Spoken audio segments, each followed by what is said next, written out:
So it seems like we will never ever get rid of these digital meetings anymore.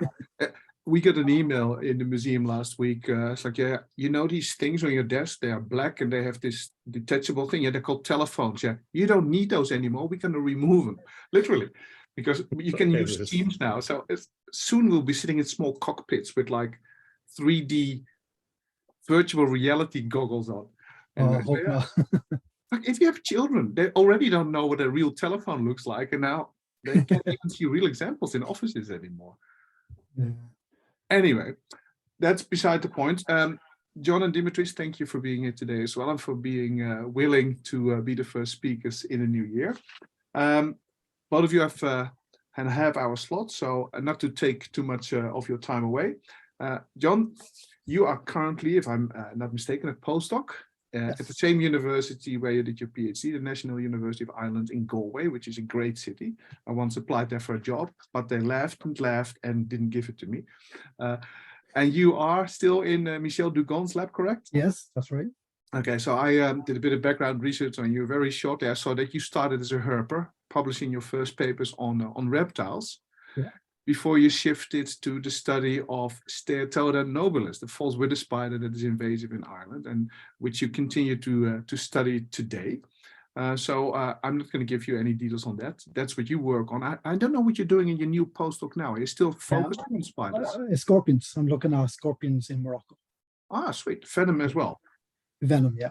Excellent. So yeah, well, John is an expert on the biology and the Venomics of false widow spiders, and that will be the topic of today's talk. So John, thanks for being here today. The digital Thank you very much. is yours. Thank you.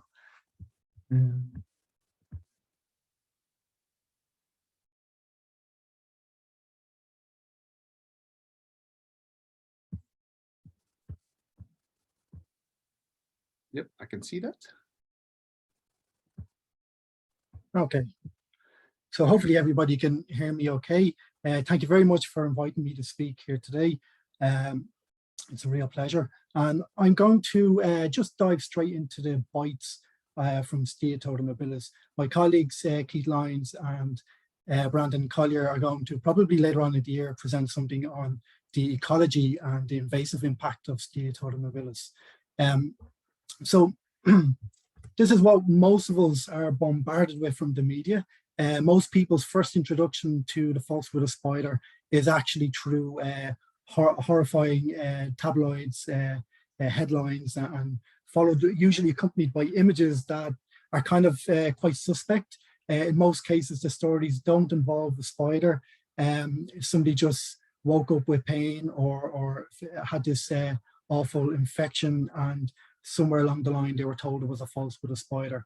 Rarely do these media stories produce a verified case.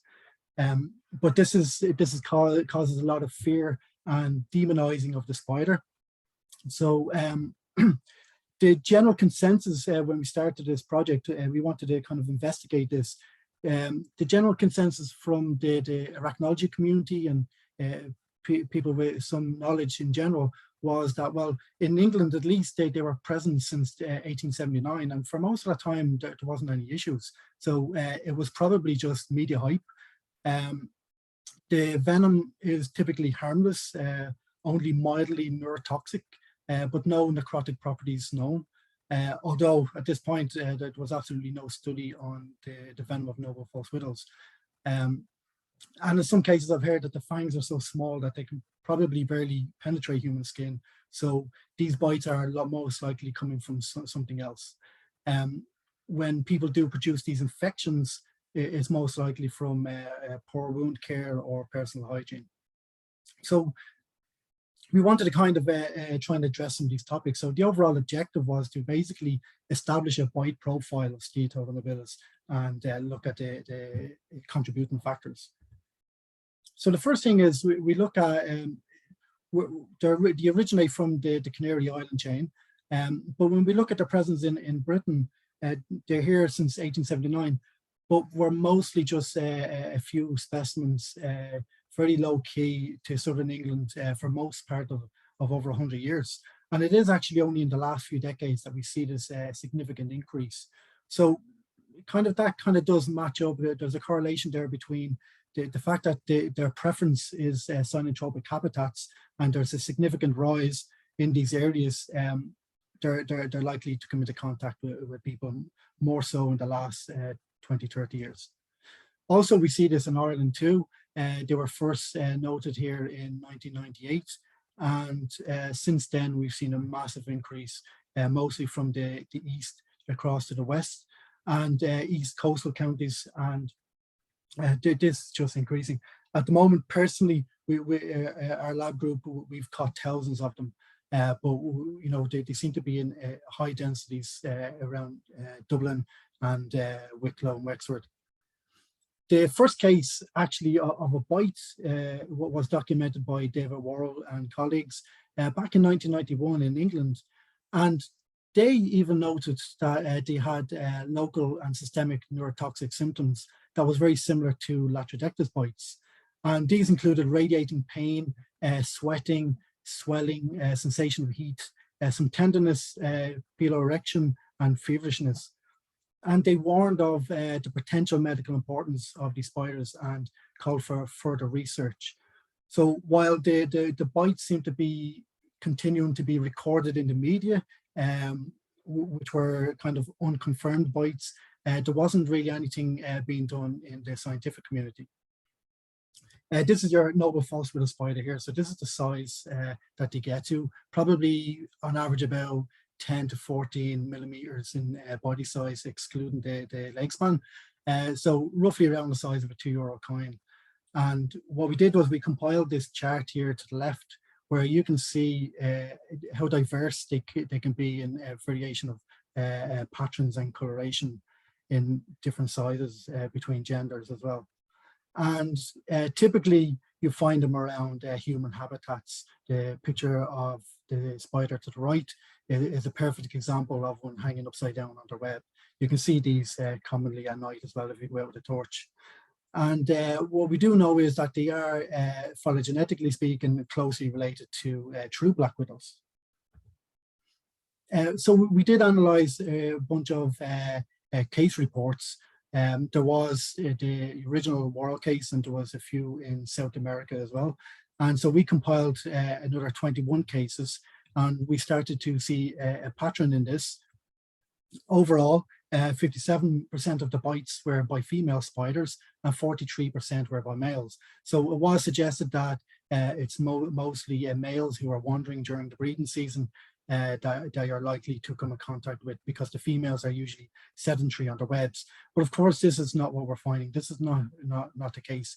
It may be most of the time that the females are confined to the webs, but even during sampling trips, we do regularly find females wandering away from webs. You're more likely to be bitten while you're asleep in bed or resting on a couch. This seems to be more common than anything. People generally find that the spider is entangled in bed sheets or also in their clothing. In a few cases, we find them people while they're doing something in the garden or handling stuff or handling spiders, or actually doing a DIY. In one case, there was a guy changing the smoke alarm, and when he pulled the smoke alarm from the wall, the spider fell down the back of his shirt. You're more likely to be bitten in the summertime, but generally all through the year, there's a possibility, because they are active all through the year. Now, one of the questions or one of the suggestions was that the fangs were so small they can barely penetrate human skin. If you look at the picture in the center, this is one of our case reports published in Clinical Toxicology. It was a mild bite, but this young boy was handling the spider, and it was a juvenile spider. The body size was roughly 3 millimeters. And I gave him a little nip on the hand. Nothing serious, a bit of pain, redness. He went on to school, and the teacher just kept an eye on him, and he was fine. But it does emphasize the point that even a juvenile false widow spider is capable of penetrating human skin, delivering venom that can induce symptoms. So when we look at some case reports, we start to kind of get an idea of the overall profile of the cases and what the bites look like.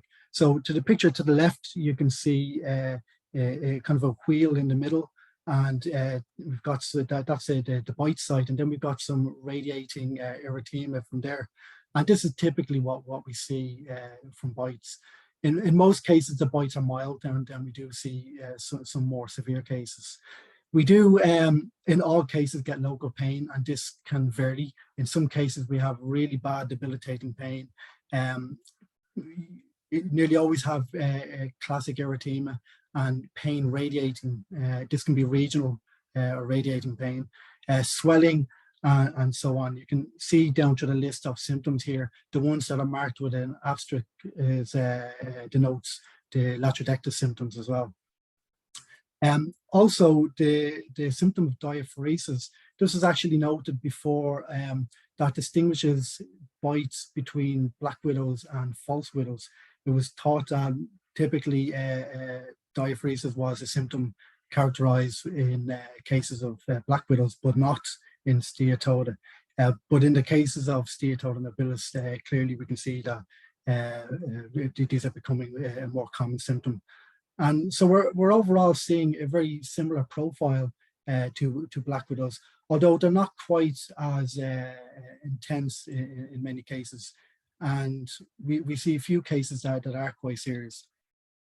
But what we see is, in general, with black widows, quite a huge number of them. There's thousands of cases reported every year, and quite a significant number of them are quite mild. And then we start to see a few that get very serious, and rarely, but sometimes there is recorded fatalities. In the cases of the noble false widow spider, we've only got 24 cases, and we're already seeing some cases where people have been hospitalized. I'm pretty sure if we took a sample, a random sample of black widow bites, just took 24, that we're probably going to see very mild cases of just a bit of pain, bit of redness, and that's all. And but yet, when we look at the cases of Streatoda, we can get some at least 3 or 4 hospitalizations. And well, if you look at the picture here on the right, we also see a very serious case where this victim seems to have developed, she was treated for bacterial infection as well. And this lasted several weeks, and it was quite serious. But what we need to kind of emphasize is that the seriousness of the bites are not necessarily only just from the potential to develop an infection. This could also be from the venom itself. And some cases, we've one case where the victim actually was a 40-odd-year-old man, and he was bitten several times around the shoulder area while he was asleep, and he had severe debilitating pain. He was hospitalized for, I think it was 2 days, and he was treated with morphine steroids intravenously. And he really described that pain as excruciating. There was another victim where she was resting on the couch feeding her 7-month-old baby, and she felt sharp pain radiating down her leg. And when she stood up, it started to radiate up to her neck and jawline. And this continued, it was quite intense for about 24 hours. She found a spider in her clothing. It had bit her on the hip. And then we also have another case where the victim described the bite was like boiling water being poured on her skin. And this person was treated with oxycodone for 2 weeks just for the pain relief. And we also have a case, this is not published, this is one of our recent cases, of a 15-week-old baby boy in Southern Ireland who was bitten 3 times in the leg.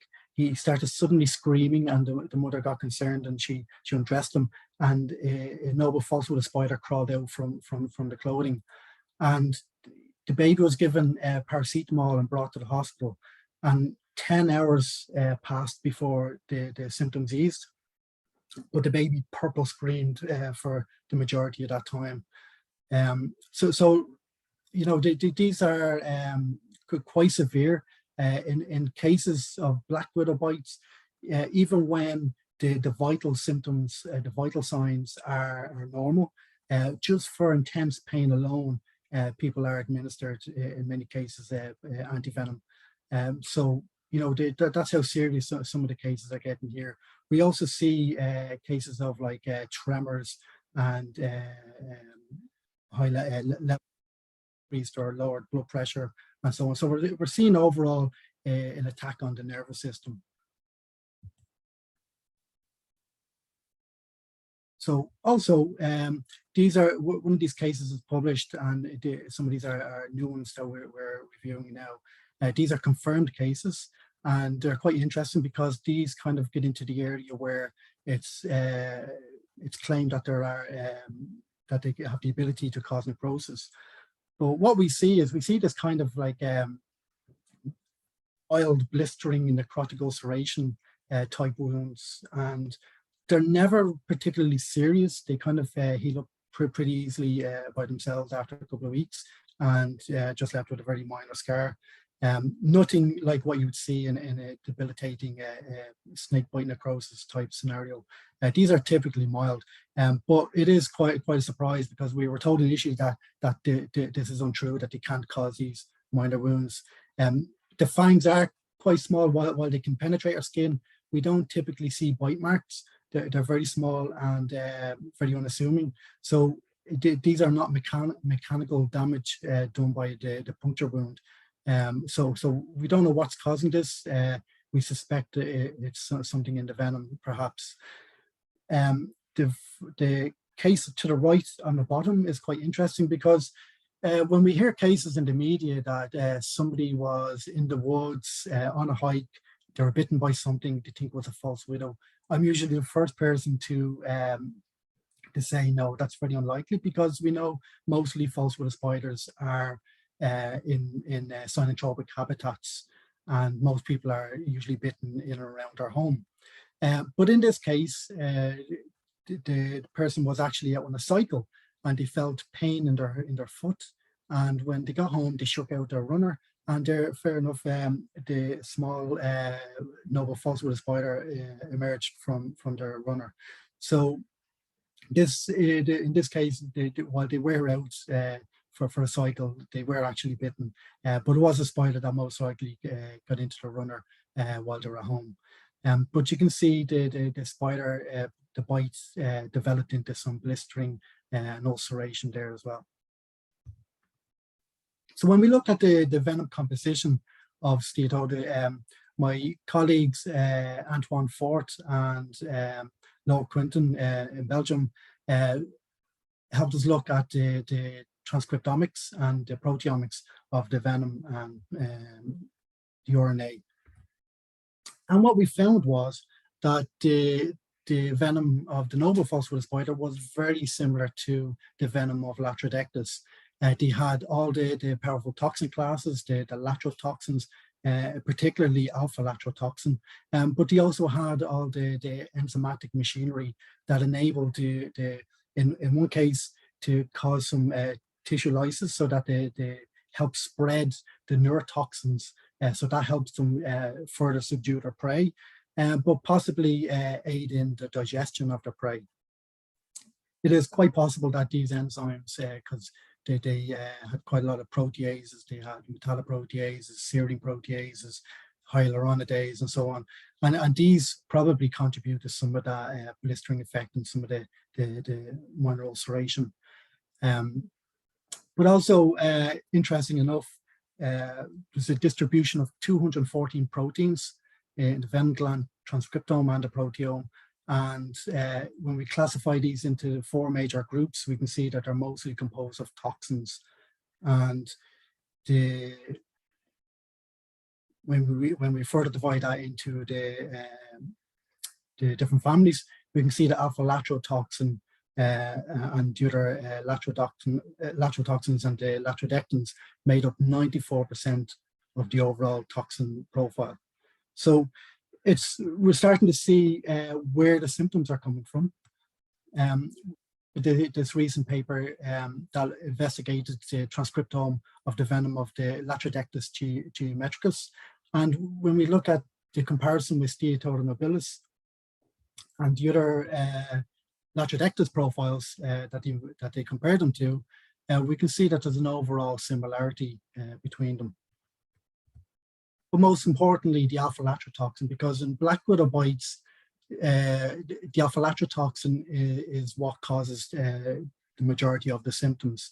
And this is what particularly makes black widow spiders dangerous, because the alpha-latrotoxin is especially potent towards the vertebrate's nervous system. And how it works is the latrotoxin binds to the presynaptic nerve and forms a calcium ion channel. And when there's an influx of calcium ions, this causes a massive neurotransmitter dump. And there's a failure of communication between the nerve cells and the muscle cells. And this leads to a neuromuscular paralysis. So in little mammals, little vertebrates, this is absolutely fatal. And we know that true black widows are quite regularly prey on little vertebrates. And so this is really interesting. But when we see this in larger animals like humans, we see a much more diluted effect, but can still be quite serious, which is quite impressive, because there was such a minuscule amount of venom, probably about a half a microliter of venom, and it can actually put an adult human in hospital. So the overall profile of the diet, we can see mostly insects and arachnids, but they'll take pretty much anything that they can overpower and eat. They're quite ambitious. As you can see here, we've got some taken on bees, wasps, centipedes, and so on, even other bigger spiders. And but we asked the question, why do they need alpha-latrotoxin? Well, what we're seeing is we're building up a profile of Streatoda nobilis actually also preying on small vertebrates.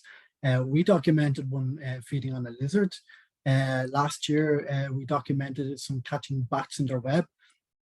While the adult bat is very impressive to see in the web, I'll note though that it was a small bat pup also found on the web that looked like it was immobilized and eaten or fed on.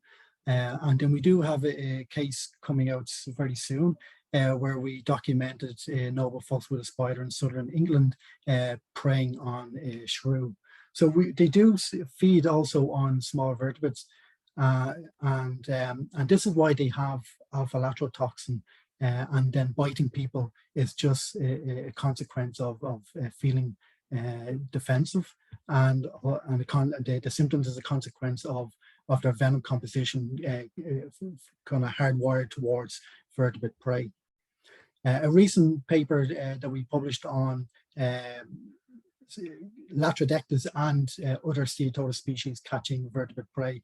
It's really cool. I wanted to show you this because the author, the photographer, videographer actually caught this really good footage just to demonstrate how they actually hoist their prey off the ground, because it was quite a mystery how they end up with these big vertebrates in their webs.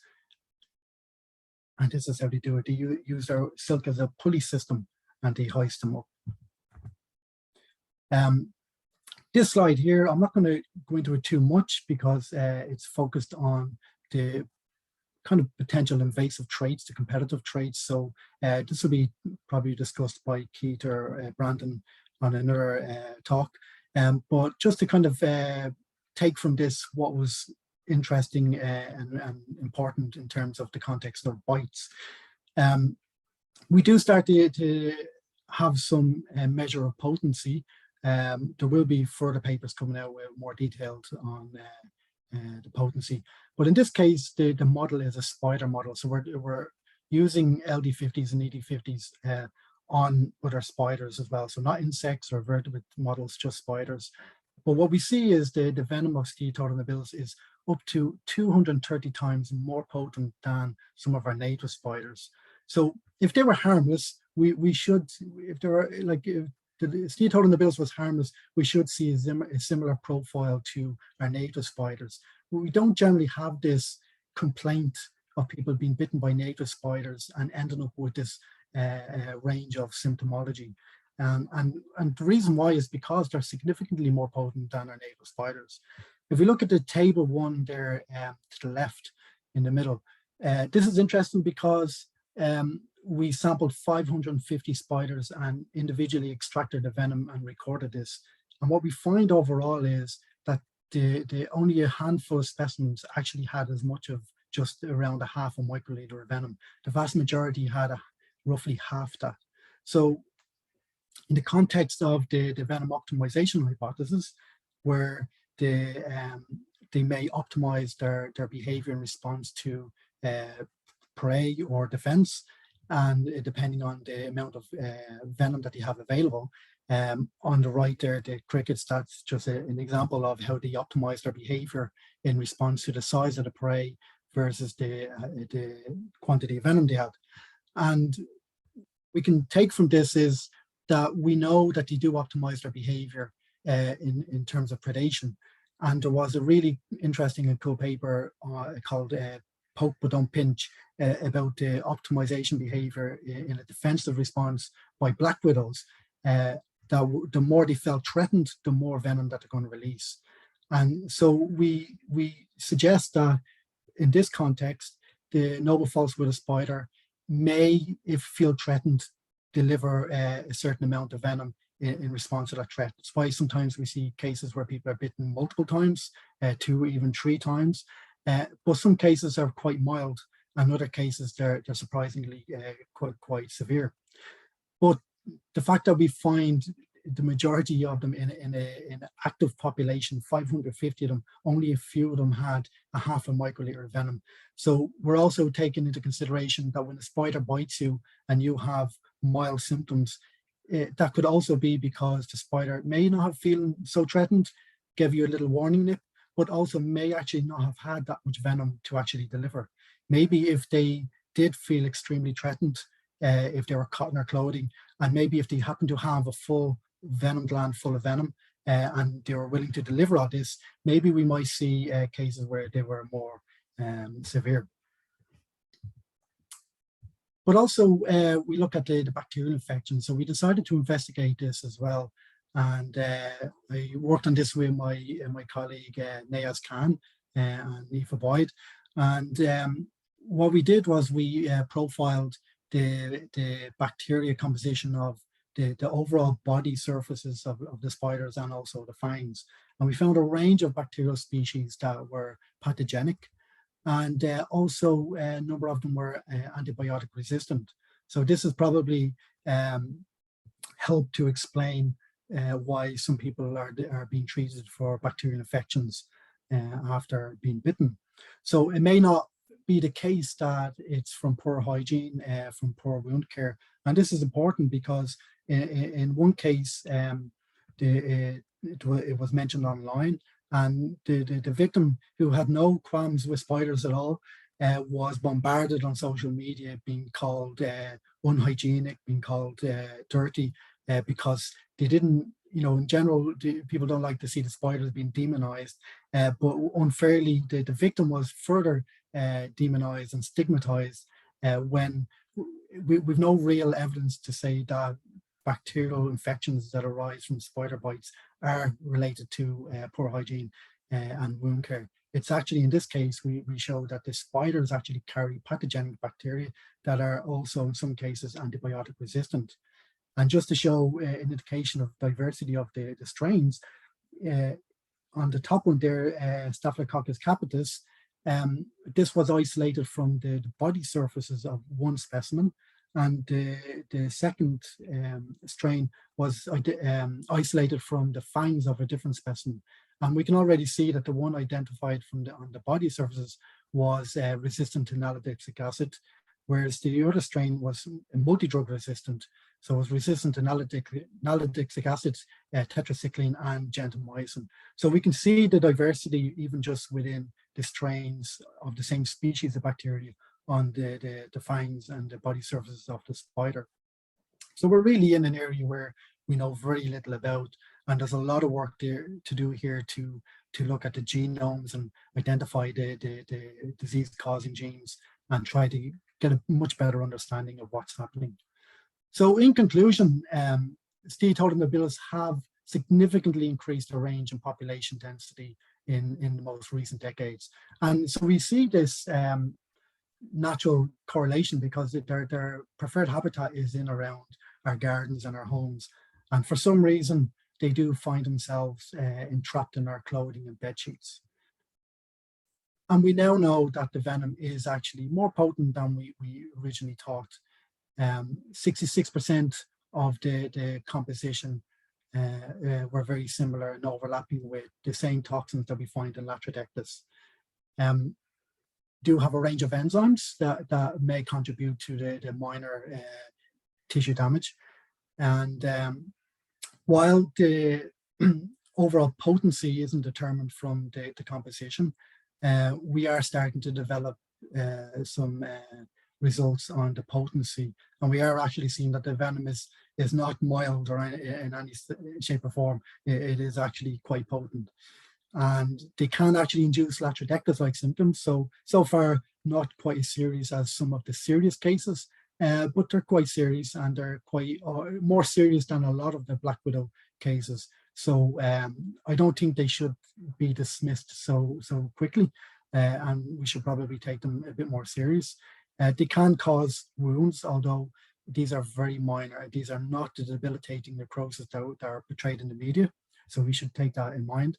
The venom, at least on spider models, so far show they are hundreds of times more potent than the native spiders. They can adapt their behavior in response to perceived level of threat and from prey and the quantity of venom they have. So if we think of this in terms of if they feel threatened by a person, they might also optimize their behavior. They might give somebody a bite with more venom if they feel their life is in danger. And they do carry pathogenic and antibiotic resistant bacteria. So that's confirmed now, and we know that in this case, this may contribute to disease in some cases. So they do have the potential to be vectors of the infection rather than poor hygiene. So overall, our message is that they're not exactly harmless. They're not exactly something that we should be running for the hills. From the threat to people, we shouldn't be kind of getting over worried. We shouldn't be going around exterminating. If we do need to remove them, it's mostly because of their threat to native species. But we should be kind of a bit more cautious. As Black Widows, all the different species of Black Widows in many parts of the world are your typical back garden spider. So we don't need to be getting over dramatic about them and overly persecuting them. But we feel that Streatoda nobilis should be considered a species of medical significance. So just to acknowledge some of our co-workers, Professor Leo Quinton in Belgium and his colleagues for the great work they did on the venom composition, and also Ron Sopois and Dr. Antoine also on the venom composition, and also Dr. Aoife Boyd and Nayas Khan, brilliant work on the microbiology, and for the colleagues there, and also particularly my PhD supervisor, Dr. Michelle Dugan, and everybody that I've worked with over the years in the lab. What started off to be something probably a few ideas and thought that it might be easy to quickly resolve, turned out to be a massive undertaking, involved so many people. So thanks to everybody who helped along the way. So that's the end. If anybody has any questions, I'd be happy and willing to do my best to answer them. Thanks very much, John. It was an excellent talk. Are there any questions? If so, people speak up. Can I ask something? What do you think the population density is increasing? What's the reason in the last decades? The reason, we're not entirely sure. There has been suggestions that maybe climate change, some scientists suggest that the profile is not fitting the climate change modeling. They're spreading in areas that haven't been largely affected by climate change, no significant increase in temperature, but yet they are spreading rapidly. Their thoughts was that maybe there's probably new genetics entering the populations, but it's really an unknown at this stage. But what we do know is that they have a lot of repertoire of traits. They are cold tolerant. They are very adaptable to prey, as you can see. So maybe it's just a case that it took a long time for them to get to a significant number, and once they did, they were able to kind of spread beyond that. But they're spreading right across the world now. They're right across Europe, the Mediterranean, Turkey, Iran, and now they're also spreading right across some of the South American countries, across North America and the Western coast. So it's interesting. I mean, following up on this question, the map you showed earlier in your talk of England and Scotland. I mean, between 1990 and now, you even find them. If there was a dot on the Orkney Islands, do you think this is just baby spiders coasting on their silken threads? I don't know how they spread. Or do you think there's a human-based transportation? They get stuck in people's luggage or on pieces of wood or whatever. I think probably mostly people, what I've noticed personally myself is it was a time when I was working in the Liverpool School of Tropical Medicine. I used to be over there on a weekly basis. And so I would park down at my mother's house in Dublin. And each time I'm driving home to Longford, my car was covered in false wood spiders. And so all around the reg, in the engine, in the car itself, it was just covered in them. And they'd set up home, and it's something that we've noticed. They come in transport goods, garden centre imports. They do come in fruits as well, but probably garden centre imports are your big one. But I think there's probably been changes in policies in places where they're dealing with import exports, and they probably aren't I don't know, checking.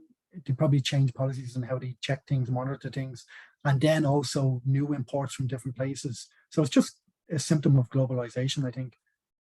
Yeah. So have you been bitten yourself? No. Good.